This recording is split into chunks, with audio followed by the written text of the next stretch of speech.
اعوذ باللہ السمیع العلی العظیم من الشیطان اللعین الرجیم بسم اللہ الرحمن الرحیم الحمد للہ الذی ہدانا لہذا وما كنا لنهتدي لولا أن هدانا الله لقد جاءت رسل ربنا بالحق الصلاة والسلام على صاحب الدين والإسلام والحل والحرام والركن والمقام والصلاة والصيام والسجود والقیام والشریعت والاحکام والحجت والبرہان والمحبت والعرفان والحق والبیان والکتاب والقرآن سیدنا ونبینا وشفیعنا ومولانا ومولا الثقلین جد الحسن والحسین ابی القاسم محمد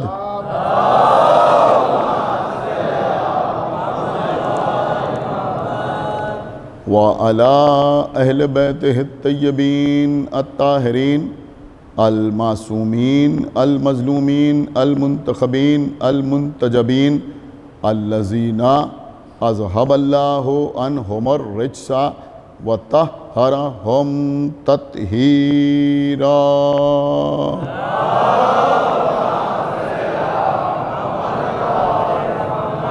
وَلَعْنَةُ اللَّهِ عَلَىٰ أَعْدَائِهِمْ وَقَتَلَتِهِمْ وَغَاصِبِي حُقُوقِهِمْ وَمُنْكِرِي فَضَائِلِهِمْ وَمَصَائِبِهِمْ وَشَجَاعَتِهِمْ وَسَخَاوَتِهِمْ وطہارتہم وولایتہم وعظمتہم وعطشہم اجمعین من الآن الى یوم الدین اللہم عذبہم عذابا یستغیث منہ اہل النار آمین رب العالمین اما بعد فقد قال اللہ سبحانہ تبارک وتعالی فی کتابہ المجید وفرقانہ الحمید وقولہ الحق بسم اللہ الرحمن الرحیم انا نحن نزلنا الذکر وَإِنَّا لَهُ لَحَافِظُونَ صلوات بر محمد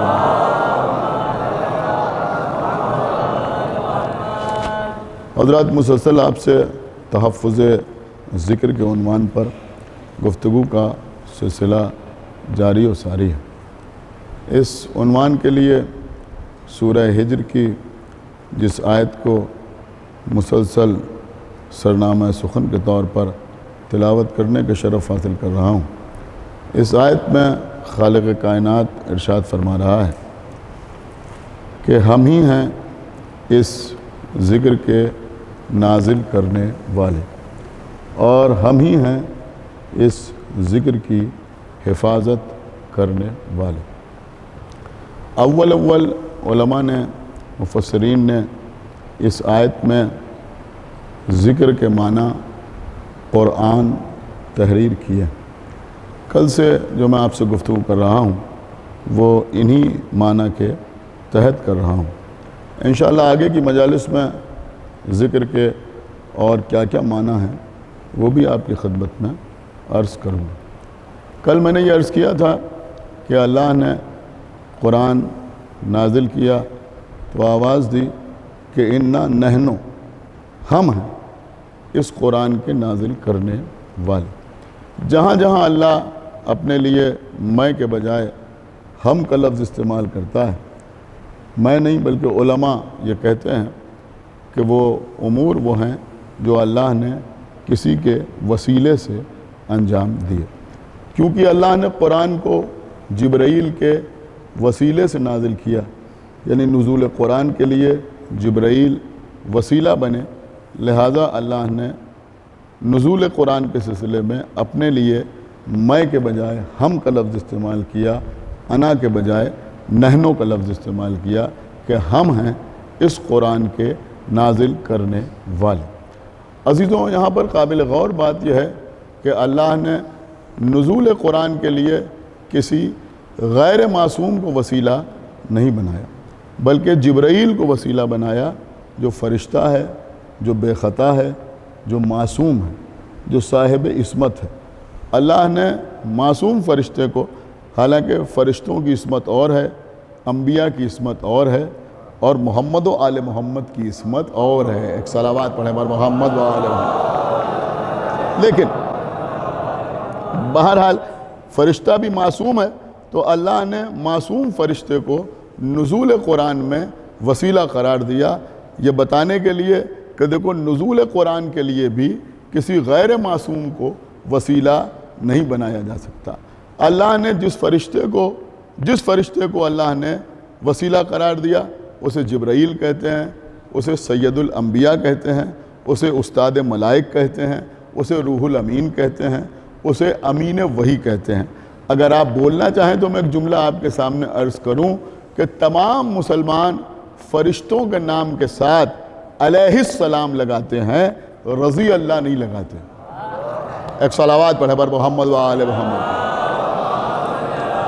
کچھ آپ حضرات نے اللہ جانے غور کیا یا نہیں غور کیا، کوئی بھی مسلمان ہو اگر وہ کہے گا کہ میکائیل تو کہے گا میکائیل علیہ السلام، اگر وہ کہے گا اسرافیل تو کہے گا اسرافیل علیہ السلام، اگر وہ کہے گا جبرائیل تو کہے گا جبرائیل علیہ السلام۔ کچھ غور فرمایا آپ نے، کیا کہے گا؟ جبرائیل علیہ السلام۔ اس کا مطلب یہ ہوا کہ جبرائیل کو تمام کے تمام مسلمان علیہ السلام کہتے ہیں، رضی اللہ نہیں کہتے۔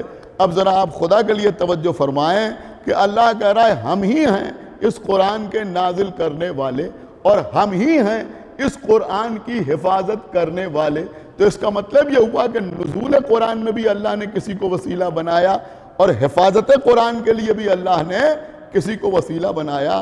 اب آپ مجھے بتائیں کہ جب نزول قرآن کے لیے اللہ کسی رضی اللہ کو وسیلہ نہیں بناتا بلکہ علیہ السلام کو وسیلہ بناتا ہے، تو حفاظت قرآن کے لیے کیا اللہ کسی رضی اللہ کو وسیلہ بنا لے گا؟ ایک صلوات پڑھیں بر محمد و آل محمد۔ ایک صلوات اور پڑھ دیں بر محمد و آل محمد پر۔ تو اللہ نے جب نزول قرآن کے لیے معصوم کو وسیلہ بنایا، تو پھر حفاظت قرآن کے لیے بھی اللہ کسی معصوم ہی کو وسیلہ بنائے گا۔ اب سنیے عزیزوں، معصوم ہے کون؟ بہت سمجھدار مجمع میرے سامنے بیٹھا ہوا ہے، اور ظاہر سی بات ہے کہ مجلس بہت دور تک جا رہی، یہاں تو چند لوگ ہیں، لیکن میں سمجھتا ہوں بہت زیادہ لوگ مجلس کو سماعت فرما رہے ہیں، اور خداوند عالم ان حضرات کے اجر میں اور اضافہ فرمائے کہ جو یہاں مجلس میں آ کے فرش عزا پر شرکت نہیں فرما پا رہے ہیں بلکہ آن لائن مجلس کو ملاحظہ فرما رہے ہیں، خداوند عالم ان کو صبر بھی عطا کرے اور ان کی جزا میں اضافہ فرمائے۔ میری بات کو سنیں اور بہت غور سے سنیں، اور اس بات کو دوسروں تک بھی پہنچانے کی کوشش کریں۔ دیکھیے عزیزوں، دین حاصل کرنے کے لیے، یا پھر میں یوں کہوں کہ قرآن کی تفسیر حاصل کرنے کے لیے، قرآن کے معنی کو اخذ کرنے کے لیے تین طرح کے وسیلے لوگوں نے اختیار کیے۔ کچھ لوگوں نے ازواج کو وسیلہ بنایا، ازواج رسول کو وسیلہ بنایا۔ کچھ لوگوں نے اصحاب رسول کو وسیلہ بنایا۔ الحمدللہ ہم نے اہل بیت کو وسیلہ بنایا۔ کچھ غور کر رہے ہیں آپ؟ لیکن اللہ نے حفاظت قرآن کی ذمہ داری غیر معصوم کو نہیں دی۔ پھر کسے دی؟ کہ معصوم کو دی۔ میں کیا عرض کر رہا ہوں عزیزوں، ہماری بات نہیں ہے، خدا کے لیے توجہ کے ساتھ سنیے، ہماری بات نہیں ہے، ہمارے علاوہ بھی جتنے مسلمان ہیں، کوئی بھی مسلمان، دیکھیں میں سوچ سمجھ کے جملہ عرض کر رہا ہوں کہ دنیا کا کوئی بھی مسلمان نہ تو ازواج رسول کی عصمت کا قائل ہے، نہ اصحاب رسول کی عصمت کا قائل ہے۔ آپ نے میری بات سمجھی؟ کوئی نہ تو کسی رسول کے صحابی کو کوئی معصوم کہتا ہے، اور نہ کوئی رسول کی کسی زوجہ کو معصوم کہتا ہے۔ اب معصوم کون ہے اور کون نہیں ہے یہ ایک الگ بحث ہے، بھی میں آپ کی خدمت میں عرض کروں گا، لیکن بہرحال نہ کوئی رسول کی کسی زوجہ کی عصمت کا قائل ہے، نہ کوئی رسول کے کسی صحابی کی عصمت کا قائل ہے۔ سنیے عزیزوں، کتاب کا نام ہے تحفہ اثنا عشریہ، ہماری آپ کی مخالفت میں لکھی ہوئی کتاب تحفہ اثنا عشریہ، عبدالحق محدث دہلوی کی کتاب تحفہ اثنا عشریہ۔ تحفہ اثنا عشریہ میں محدث دہلوی نے وہ کتاب جو ہماری مخالفت میں لکھی گئی ہے اس میں انہوں نے یہ تحریر کیا. اب میں دیکھتا ہوں کون خاموش رہتا ہے. اس میں انہوں نے یہ تحریر کیا کہ اہل سنت والجماعت کا، دیکھیں جو جملے ہیں بالکل وہی جملے آپ کی خدمت میں عرض کرنا، سنیے گا. وہ کہتے ہیں اہل سنت والجماعت کا عقیدہ نہیں، نظریہ نہیں، قول نہیں، کہنا نہیں، بلکہ وہ کہتے ہیں اہل سنت والجماعت کا مذہب بھی یہی ہے. اہل سنت والجماعت کا مذہب بھی یہی ہے کہ جنگ جمل اور جنگ صفین میں مولا علی حق پر تھے. ایک صلوات بڑے محمد وآل محمد. بھئی کچھ غور کیا آپ نے یا نہیں غور کیا؟ ہم تو وہ ہیں کہ جو مجلسوں میں علی حق کے نعرے لگاتے ہیں. اب ان کا کیا کیا جائے کہ زبان سے نہیں کہتے لیکن لکھنا پڑتا ہے. اس کا مطلب یہ ہوا کہ ان کا پرانا مزاج ہے کہ جو لکھتے ہیں وہ زبان سے کہتے نہیں. غور فرمایا آپ نے. ایک صلوات پڑھے محمد وآل محمد پر. تو وہ کیا لکھ رہے ہیں؟ وہ لکھ رہے ہیں کہ اہل سنت والجماعت کا مذہب بھی یہی ہے کہ جنگ جمل اور جنگ صفین میں مولا علی حق پر تھے. اب اگر ہمارا کوئی لکھتا تو وہ لکھتا کہ ان کے مقابلے پہ آنے والے باطل پر تھے، لیکن اب ان کی مجبوری ہے لہذا وہ کیا لکھتے ہیں؟ اب ان کا جملہ سنیے گا، آپ کے مطلب کی بات ہے. وہ کہتے ہیں کہ جنگ جمل اور صفین میں مولا علی حق پر تھے اور مولا علی کے مقابلے پر آنے والے خطا اور غلطی پر تھے. کاہے پر تھے؟ نہیں غور کیا آپ نے. خطا پر تھے اور غلطی پر تھے. اس کا مطلب یہ ہوا کہ جنگ جمل ہو یا جنگ صفین ہو، جو بھی مولا علی کے مقابلے پر آیا یا آئی،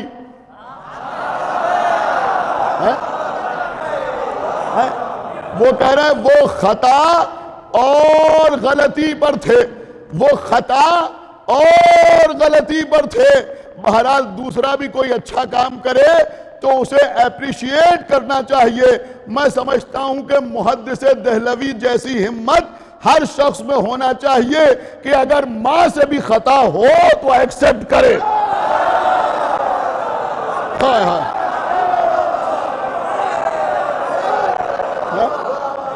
ایک صلوات پڑھے محمد وآل محمد. اللہ اکبر.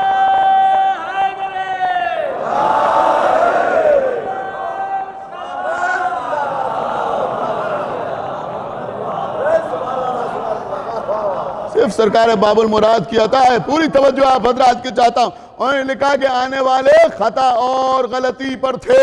خطا اور غلطی پر تھے. اب یہ مجمع جانتا ہے کہ جنگ صفین میں علی کے مقابلے پر کون آیا، جنگ جمل میں علی کے مقابلے پر کون آیا. کیا سن رہے ہیں آپ؟ جنگ صفین میں جو علی کے مقابلے پہ آیا اسے مسلمان صحابہ میں شمار کرتے ہیں. جنگ جمل میں جو بی بی علی کے مقابلے پہ آئی اسے مسلمان رسول کی زوجہ کہتے ہیں. ہم نہیں کہہ رہے ہیں، شیخ صدوق نہیں لکھ رہے ہیں، شیخ مفید نہیں لکھ رہے ہیں، علامہ مجلسی نہیں لکھ رہے ہیں. کیا سن رہے ہیں؟ ہمارا کوئی ذاکر نہیں کہہ رہا ہے، ہماری تو یہ زبان ہی نہیں ہے، ہم تھوڑی کہہ رہے ہیں، بلکہ وہ کہہ رہے ہیں محدث دہلوی کہ یہ دونوں خطا اور غلطی پر تھے. اس کا مطلب یہ ہوا کہ جمل کے میدان میں رسول کی زوجہ خطا اور غلطی پر تھی. جنگ صفین میں تمہارے کہنے کے مطابق رسول کا صحابی خطا اور غلطی پر تھا. اس کا مطلب یہ ہوا کہ خود آپ کے قلم نے اقرار کر لیا کہ نہ نبی کی زوجہ معصومہ ہے نہ نبی کا صحابی.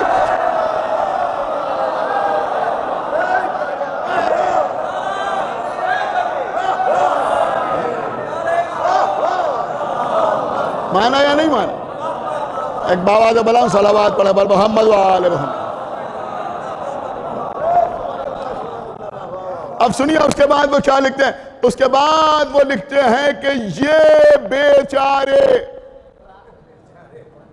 اللہ اکبر، سنا نہیں آپ؟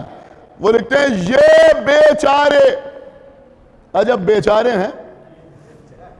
انہوں نے کہا یہ بیچارے، لیکن جملہ سنیے گا، قرآن کی آیت کا مطلب نہیں سمجھ سکے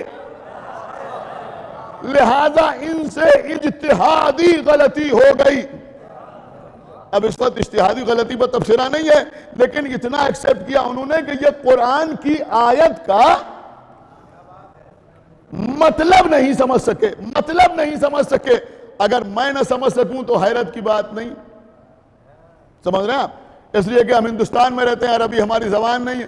میرے سامنے بیٹھے ہوئے یہ لوگ نہ سمجھ سکیں، جو سن رہے ہیں ہندوستان کے رہنے والے وہ نہ سمجھ سکیں، تو بات سمجھ میں آتی ہے کہ ٹھیک ہے بھائی نہیں سمجھ سکے، لیکن یہ جن کی بات ہو رہی ہے ان کی مادری زبان عربی تھی. غور نہیں کیا آپ نے؟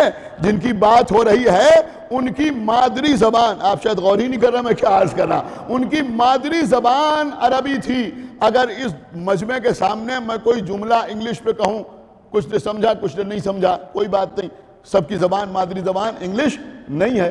اگر میں عربی میں کوئی جملہ کہوں، کسی نے سمجھا کسی نے نہیں سمجھا، کوئی بات نہیں، اس لیے کہ سب کی مادری زبان عربی نہیں ہے. لیکن اگر میں اردو میں، آسان اردو میں کوئی بات کہوں اور پھر بھی کوئی کہے کہ سمجھ میں نہیں آتا، تو لوگ کہیں گے عجیب آدمی ہے، یہ تو تمہاری مادری زبان ہے. آپ غور نہیں کر رہے، مادری زبان ہے تب بھی تمہاری سمجھ میں نہیں آتا، تب بھی تمہاری سمجھ میں نہیں آیا. کیا سن رہے ہیں آپ؟ ارے وہ کہنا وہ قرآن کی آیت کا مطلب نہیں سمجھ سکے. اس کا مطلب یہ ہوا کہ قرآن ہر اس شخص کی سمجھ میں بھی نہیں آتا جو عربی جانتا ہو. سن نہیں رہے آپ؟ کیا عرض کر رہا بھائی، خدا کے لیے بہت توجہ کے ساتھ سنیے گا. یعنی اگر کوئی عربی جانتا ہے تو یہ ضروری نہیں ہے کہ وہ قرآن بھی سمجھ لے. میں آپ کو کہیں لے کے جا رہا ہوں، اور اگر ایسا نہ ہوتا، خالی عربی جاننے والا قرآن سمجھ لیتا، تو پھر نبی یہ نہ کہتے کہ میں تمہارے درمیان دو وزنی چیزیں چھوڑے جا رہا ہوں، قرآن ہے کہ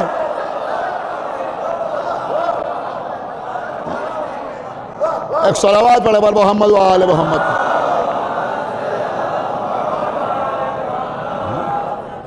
تو یہ ضروری نہیں ہے کہ ہر عربی جاننے والا قرآن بھی سمجھ لے. قرآن کو سمجھنے کے لیے دامن اہل بیت سے وابستہ ہونا ضروری ہے. اب آپ مجھے بتائیں کہ کیا یہ بات حیرت کی نہیں ہے کہ ایک طرف خود یہ قبول کر رہے ہیں کہ یہ قرآن کی آیت کا مطلب نہیں سمجھ سکے. یہاں تو لوگ اتنے محتاط ہوتے ہیں کہ اگر کوئی مولوی، کوئی عالم یا مثلا کوئی ذاکر، کوئی خطیب منبر پر قرآن مجید کی آیت پڑھے اور زبر زیر کی غلطی ہو جائے تو لوگ کہتے ہیں صاحب عجیب آدمی ہیں یہ، قرآن کی آیت پڑھ رہے تھے، زبر پڑھنا چاہیے تھا زیر پڑھ دیا، زیر پڑھنا چاہیے تھا زبر پڑھ دیا. اور وہاں عالم کیا ہے؟ خود قبول کر رہے ہیں کہ یہ قرآن کی آیت کا مطلب نہیں سمجھ سکے. اب آپ ذرا بے احتیاطی ملاحظہ فرمائیے کہ جو قرآن کی ایک آیت کا مطلب نہیں سمجھ سکے، سارا دین انہی سے لینے کے لیے تیار ہے. ایک صلوات پڑھے بر محمد و آل محمد. سارا دین. ایک صلوات اور پڑھ دیں بر محمد و آل محمد. بس قبلہ میں بہت دیر آپ کو زحمت نہیں دینا چاہتا. آج میں چاہتا ہوں کہ مصائب پڑھ دوں آپ کی خدمت میں، لیکن اس سے پہلے چند باتیں عرض کرنا ضروری. تو عزیزوں یہ ہے حفاظت قرآن. تو حفاظت قرآن کون کرے گا؟ کہ چونکہ نزول قرآن کے لیے اللہ نے معصوم فرشتے کو وسیلہ بنایا، لہذا حفاظت قرآن کے لیے بھی معصوم کا ہونا ضروری ہے. ہو سکتا ہے کوئی کہے کہ بھئی حفاظت قرآن کی ضرورت ہی کیا ہے؟ نہیں، ضرورت کیوں نہیں؟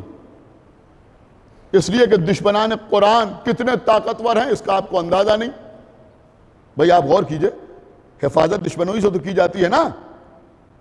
قرآن کے دشمن یہودی، میں نے غلط تو نہیں عرض کیا، یہودی قرآن کے دشمن، نصارہ قرآن کے دشمن، مشرکین قرآن کے دشمن، کفار قرآن کے دشمن، اور عرض کروں نبی کے زمانے کے منافقین. لیکن میں کہاں لے گیا آپ کو؟ قرآن کے دشمن. تو اب اتنے دشمنوں سے اللہ کو تحفظ قرآن کرنا ہے تو کسی نہ کسی کو وسیلہ تو بنانا ہے نا کہ جو قرآن کو یہودیوں سے بھی بچا لے، نصارہ سے بھی بچا لے، مشرکین سے بھی بچا لے، کفار سے بھی بچا لے، منافقین سے بھی بچا لے. اب آپ مجھے بتائیے، میں ایک بہت سیدھا سوال آپ سے کر رہا ہوں کہ اب قرآن کو بچانا ہے اتنی بڑی بڑی طاقتوں سے، تو کیا اب قرآن کو ان کے حوالے کر دیا جائے جو قرآن کے چند اوراق اتنی بڑی طاقتوں سے نہیں، بکری سے نہیں بچا پائے؟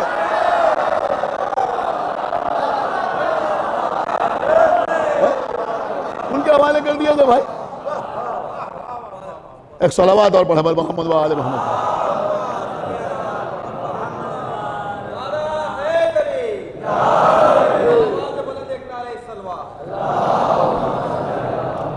پوری توجہ آپ حضرات کی چاہتا ہوں. لہذا ضرورت اس بات کی ہے کہ قرآن کی حفاظت کی ذمہ داری ایسوں کو دی جائے کہ جو معصوم ہو.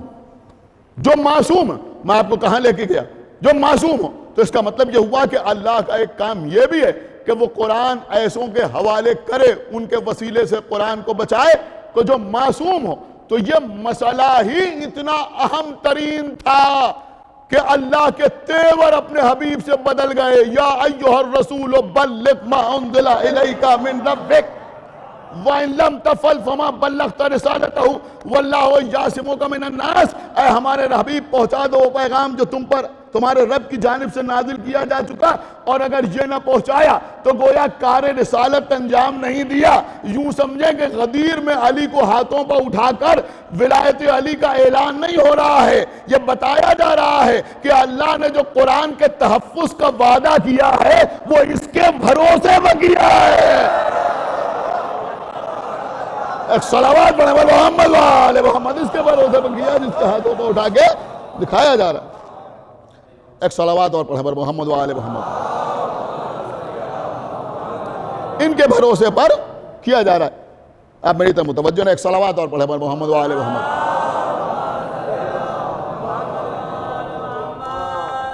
تو غدیر کا میدان ہے، اللہ کے رسول ہیں، مولا علی کو دونوں ہاتھوں پر اٹھا کے دکھا رہے ہیں اور کیا فرما رہے ہیں؟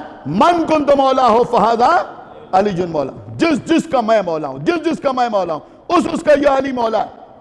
بس قبلہ بات تمام ہو رہی ہے. یہی ہمارا ایمان ہے، یہی ہمارا عقیدہ ہے. خدا بند عالم کروٹ کروٹ جنت عطا کرے. خطیب اکبر مولانا مرزا محمد اطہر صاحب قبلہ بڑے خوبصورت سی بات ارشاد فرمایا کرتے تھے. وہ فرماتے تھے کہ غدیر میں اللہ کے رسول حدیث ارشاد فرما رہے تھے اور ہم نیچے بیٹھے ہوئے کلمہ پڑھ رہے تھے. ہم نیچے بیٹھے ہوئے کلمہ پڑھ رہے تھے. دیکھیں عزیزوں، جب کوئی سرکاری تحریر سامنے آتی ہے نا تو اس میں پوائنٹس لکھے ہوتے ہیں 1 2 3 4 5 اور آخر میں لگی ہوتی ہے مہر. مہر لگنے کا مطلب کیا ہوتا ہے پتہ ہے؟ مہر کا مطلب ہوتا ہے کہ اب اس کے بعد اگر کچھ لکھا جائے تو وہ لیگل نہیں. غور کر رہے ہیں؟ اس مہر کو کہتے ہیں خاتم.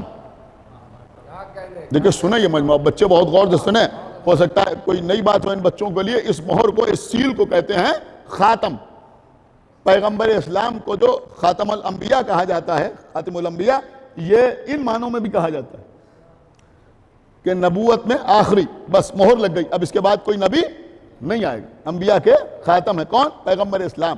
اور مہر کو خاتم اس لیے بھی کہا جاتا ہے کہ آج کل تو الگ سے سیل بنتی ہے، الگ سے مہر بنتی ہے. پہلے انگوٹھی کے نکینے کے اوپر وہ نقش ہوتے تھے اور اسی پر روشنائی لگا کے انگوٹھی سے وہ مہر لگا دی جاتی تھی. تو انگوٹھی کو بھی خاتم کہتے ہیں اور مہر کو بھی خاتم کہتے ہیں کیونکہ انگوٹھی سے مہر لگائی جاتی تھی. یہ خاتم اپنے ذہن میں رکھیں، مہر. اس کے بعد خطیب اکبر کا نقطہ ملاحظہ فرمائیں. وہ فرماتے تھے کہ ادھر رسول حدیث ارشاد فرما رہے تھے اور ہم نیچے بیٹھے ہوئے کلمہ پڑھ رہے تھے. اللہ کے رسول نے فرمایا اللہ مولایا، اللہ میرا مولا ہے. ہم نے کہا لا الہ الا اللہ. نبی نے فرمایا کہ انا مولا المومنین، اور میں مومنین کا مولا ہوں. ہم نے کہا محمد رسول اللہ. نبی نے فرمایا من کنت مولا ہو فہذا علی مولا.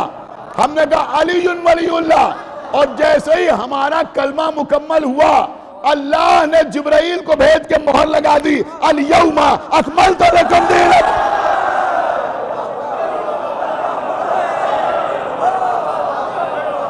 صلوات بر محمد و آل محمد.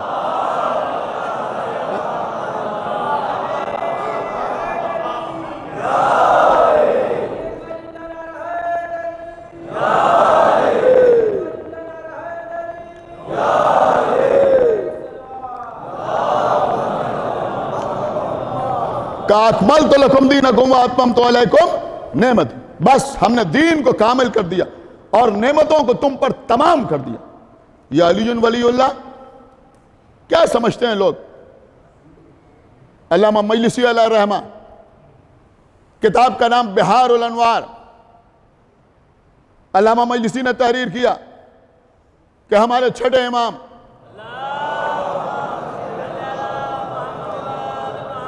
ہو سکتا ہے کچھ بچوں کے لیے بالکل نئی بات ہو، امام جعفر صادق علیہ الصلاۃ والسلام نے ارشاد فرمایا، ہمارے چھٹے امام نے ارشاد فرمایا کہ ہمارے جد کی حدیث ہے، ہمارے جد کی حدیث ہے، کس کی؟ پیغمبر اسلام کی۔ اللہ کے رسول نے ارشاد فرمایا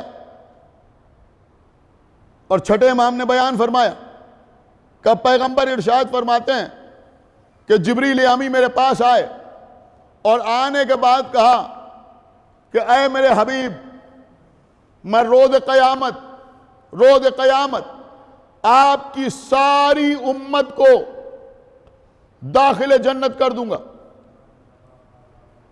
مجھے پتا تھا کہ آپ ایسی خاموشی سنیں گے۔ میں آپ کی ساری امت کو، کچھ غور کیا آپ نے؟ آپ کی ساری امت کو داخل جنت کر دوں گا سوائے ان کے جو خود جنت پہ جانے سے انکار کر دیں۔ ہائے ہائے، ایک صلوات پڑھے محمد و آل محمد۔ آپ شاید غور نہیں کر رہے میں کیا عرض کر رہا ہوں۔ یہاں مجلس میں چند لوگوں کی پرمیشن ہے، ہر آدمی کوشش کرتا ہے کہ ہم بھی آ جائیں، روکا جاتا ہے نا کہ رک جائیے، لیکن اگر مثلا یہ حالات نہ ہوں، اگر آخر کے امام باڑے مجلس ہو رہی ہے اور باہر ایک بینر لگا دیا جائے کہ سب کو آنے کی اجازت ہے سوائے اس کے کہ جو خود نہ آنا چاہے۔ آپ شاید سن ہی نہیں رہے میں کیا عرض کر رہا ہوں، سوائے اس کے کہ جو خود نہ آنا چاہے، تو لوگ کہیں گے کون کم وقت ایسا ہوگا جو مجلس میں آنا نہ چاہے؟ سن رہے ہیں؟ یہی کہیں گے نا لوگ کہ بھئی کون ایسا بدبخت ہوگا جو مجلس میں نہ آنا چاہے؟ ہر آدمی آنا چاہ رہا ہے، اب پابندی ہے تو آنا چاہ رہے ہیں اور سب کھلا ہوا ہو تو کون ایسا ہوگا جو نہ آنا چاہے؟ لوگ کہیں گے بھئی یہ بینر لگانے کی ضرورت کیا ہے؟ تو اللہ کیا کہہ رہا ہے؟ میں سب کو جنت میں داخل کروں گا سوائے اس کے کہ جو خود جنت میں جانے سے انکار کر دے، جو خود جنت پہ جانے سے انکار کر دے۔ پیغمبر نے بھری ہوئی مسجد میں فرمایا کہ میں نے جبرائیل سے پوچھا کہ یہ بتاؤ وہ کون ہوں گے جو خود جنت پہ جانے سے انکار کریں؟ تو جبرائیل نے کہا کہ اللہ کہہ رہا ہے اے حبیب، وہ لوگ وہ ہوں گے جو میری وحدانیت اور آپ کی رسالت کا کلمہ پڑھنے کے بعد اقرار ولایت علی سے انکار کر دیں۔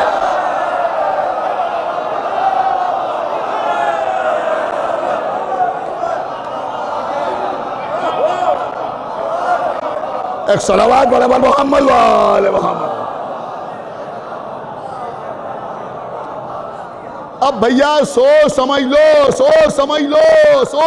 لو، اب اگر محمد رسول اللہ پر رکے جا رہے ہو تو محمد رسول اللہ پر رک نہیں رہے ہو، جنت میں جانے سے انکار۔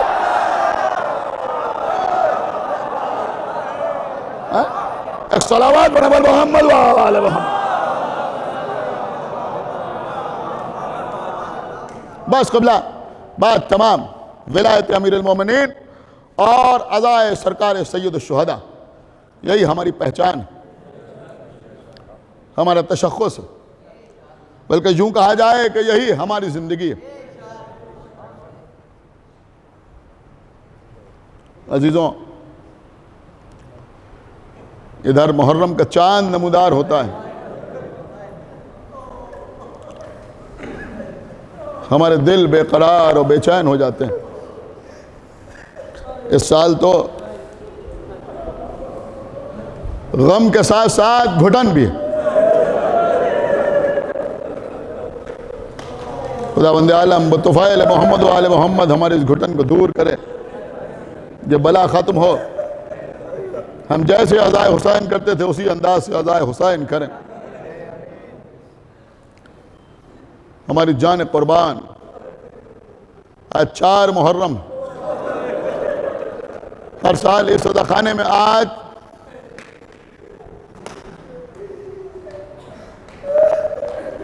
بی بی زینب کے دونوں بچوں کا پرسہ آقا حسین کی خدمت پہ پیش کیا جاتا ہے۔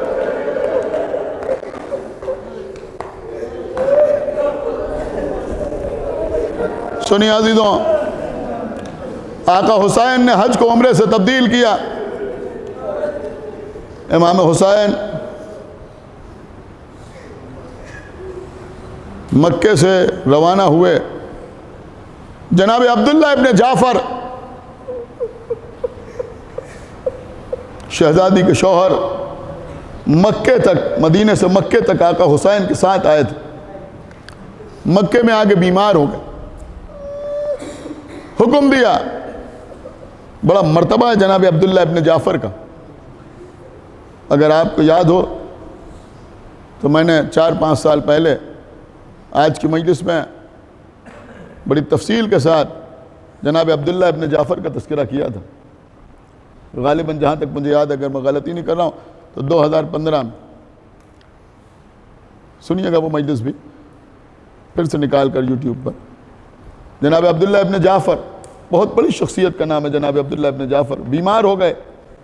امام حسین نے کہا آپ واپس مدینے چلے جائیں، حکم تھا آقا کا مدینے کی طرف واپس چلے۔ آقا حسین آگے بڑھے، کچھ دور پہنچے تھے کہ کسی نے آگے اطلاع دی کہ عبداللہ ابن جعفر واپس آ رہے ہیں۔ پھر روکا قافلے کو، عبداللہ آقا حسین کے قریب آئے، کہا میرے شہزادے آپ پر سلام۔ آقا حسین نے جواب سلام دیا، کیا بات ہے عبداللہ؟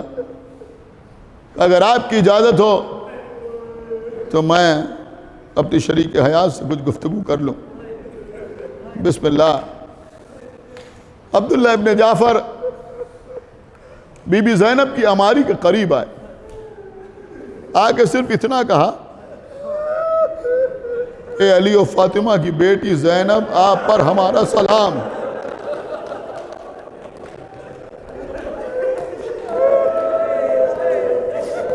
آپ پر ہمارا سلام۔ شہزادی زینب نے جواب سلام دیا اور اس کے بعد کہا اے میرے والی، میرا اللہ گواہ ہے، میں جب سے آپ کے عقد میں آئی کبھی ایک لمحے کے لیے آپ کی نافرمانی نہیں کی۔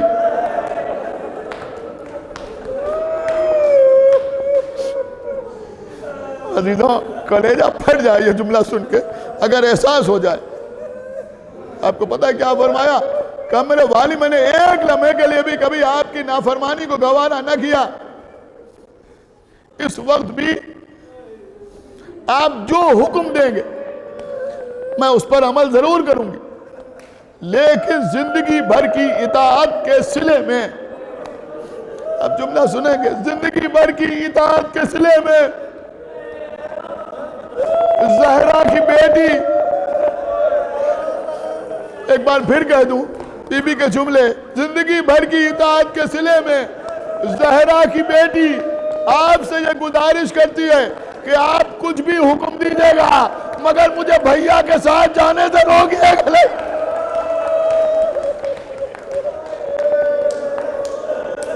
اے بی بی میں روکنے کے لیے نہیں آیا ہوں، اے بی بی میں روکنے کے لیے نہیں آیا ہوں۔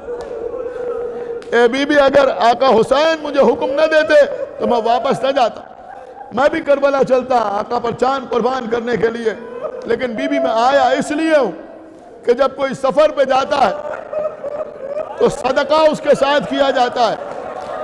اے بی بی یہ ہمارے بچے اون و محمد ہیں، انہیں اپنے ساتھ لے جائیے، بیٹا سمجھ کے نہیں، حسین کا صدقہ سمجھ کے ساتھ لے جائیے۔ اللہ اکبر۔ اگر کوئی موقع آئے تو ایک کو میری جانب سے قربان کر دیجیے گا، ایک کو اپنی جانب سے قربان کر دیجیے گا۔ بی بی زینب کی آنکھوں سے آنسو جاری ہوئے۔ عبداللہ دل تو میرا بھی یہی چاہتا تھا کہ میں اون و محمد کو ساتھ لے کے جاؤں، لیکن آپ بیمار تھے لہذا میں نے نہ کہا۔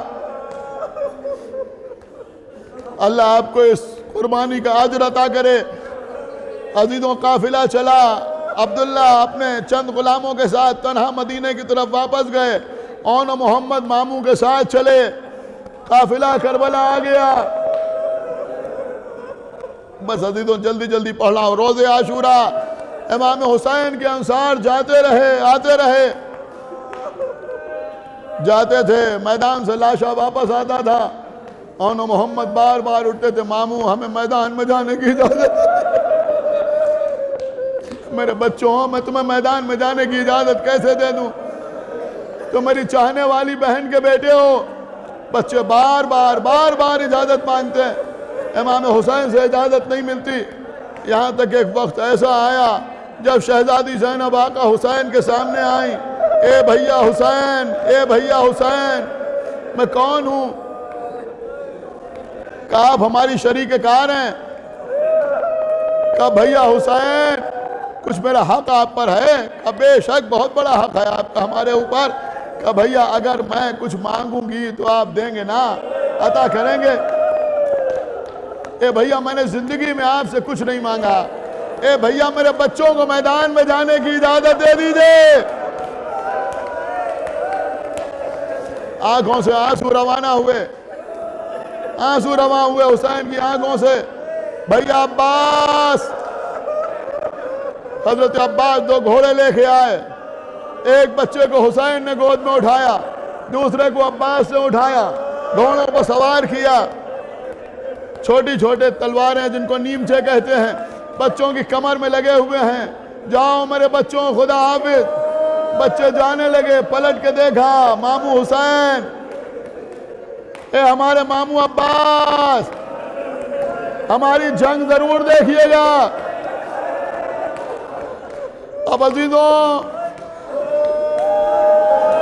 میں نے کسی کتاب میں نہیں دیکھا جو میں آپ کے سامنے منظر کشی کر سکوں۔ ایک جملہ کہہ رہا ہوں، دیکھتا ہوں کہ آپ برداشت کر سکتے ہیں نہیں کر سکتے۔ مجھے نہیں معلوم کہ حضرت عباس نے کس طرح بچوں کو خدا حافظ کہا۔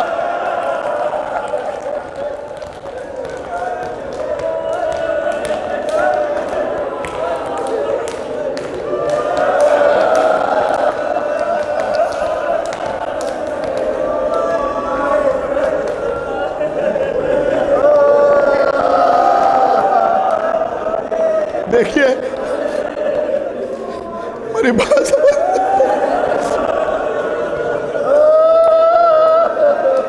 یہ باب الحوائج باب المراد کی بارگاہ ہے۔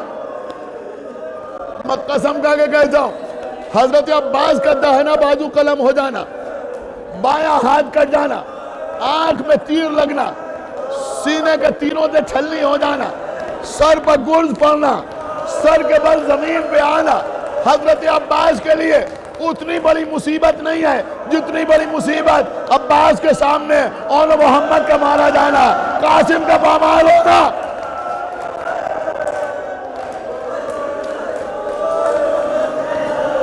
جاؤ بچوں جاؤ، آقا حسین نے خدا حافظ کہا۔ چھوٹے چھوٹے بچے میدان میں آئے، رجس پڑھنا شروع کیا، اے قوم جفاکار، ہم جعفر کے پوتے ہیں، ہم علی کے نواسے ہیں، ہم کو تلوار چلانے کا فن ہمارے ماموں عباس نے سکھایا ہے۔ بچے جنگ کرتے رہے، کسی نے پکار کے کہا کہ ان بچوں سے تنہا جنگ نہ کرو، ایک ساتھ مل کے حملہ کرو۔ لشکروں نے حملہ کیا، بچوں نے بھی نیمچے کھینچے، میسرے پہ حملہ کیا، میمنے تک پہنچ گئے، میمنے پہ حملہ کیا، میسرے تک پہنچ گئے۔ دونوں بچے ساتھ ساتھ حملہ کر رہے ہیں۔ ایک مرتبہ سازش کی گئی، ایک شخص ناکے پر سوار ہوا، ناکہ بچوں کے درمیان سے دوڑایا گیا، ایک بھائی دوسرے بھائی سے دور ہوتا چلا گیا، بیچ میں لشکر بڑھتا رہا، ایک بھائی اتنے بھائی سے اتنی دور ہوا کہ سر اٹھا کر دوسرے بھائی کو دیکھنا چاہا، کسی نے نیزے سے وار کیا اور زمین پہ آئے۔ ادھر کسی نے محمد کے سر پر وار کیا، دونوں بچے زمین کی طرف چلے، آواز دی ماموں ہماری خبر لیجئے، بھیا عباس آگے بڑھو، بیٹا علی اکبر آگے بڑھو۔ میدان میں آئے حسین، عزیزوں نے محمد کے لاشیں اٹھائے، بس 1 منٹ میں مجلس تمام ہو رہی ہے۔ بچوں کے لاشیں خیمے میں آئے، گنج شہیدہ میں لاشیں رکھے گئے۔ سنیے، بی بی زینب نے یہ اہتمام کیا تھا کہ خیمے میں لاشیں رکھے جاتے تھے، اس خیمے کو گنج شہیدہ قرار دیا تھا۔ جب کسی کا لاشا آتا تھا تو جو بی بی اس بچے کی وارث یا اس شہید کی وارث ہوتی تھی، کبھی ماں کبھی شہید کی زوجہ، اگر بچے ہیں تو ماں یا زوجہ یا بیٹی لا کے بٹھائی جاتی تھی، باقی بیویاں اس کو پرسا دیتی تھی۔ جب آن محمد کے لاشیں آئے، جناب ام کلثوم نے دیکھا یہ ام لیلہ کھڑی رو رہی ہیں، یہ ام رباب آنسو بہا رہی ہیں، یہ ام فروہ گریہ کر رہی ہیں، ارے یہ سکینہ رو رہی ہے، یہ فضہ ماتم کر رہی ہیں۔ دیکھا ساری بیویاں موجود ہیں، ادھر دیکھا ادھر دیکھا، کہیں زینب نظر نہیں آتی، ڈھونڈتی ہوئی چلی، ایک خیمے میں دیکھا، دوسرے خیمے میں دیکھا، تیسرے خیمے میں دیکھا، یہاں تک اس خیمے میں آئی جو زینب کی عبادت کا خیمہ تھا۔ آگے کیا دیکھا؟ بی بی مصلی پہ بیٹھی ہوئی ہے، ہاتھوں کو بلند کیے، پروردگار میری قربانیوں کو قبول کر لے۔ چلیے بی بی آپ کے بچے آ گئے، زینب اٹھی، ام کلثوم کے ساتھ اس خیمے میں آئی جہاں بچوں کے لاشیں رکھے ہوئے تھے، غور سے لاشوں کو دیکھا۔ بیویاں سمجھیں ابھی اپنے آپ کو گرا دیں گی، کبھی اون کے لبوں کو چومیں گی، کبھی محمد کے رخساروں کو پیار کریں گی، لیکن ایک مرتبہ زینب آگے بڑھی، لاشوں کے درمیان جگہ بنائی، اے پروردگار تیرا شکر ہے تو نے میری قربانیوں کو قبول کر لیا۔ سر اٹھا کے کہا پروردگار میرے بھیا حسین کی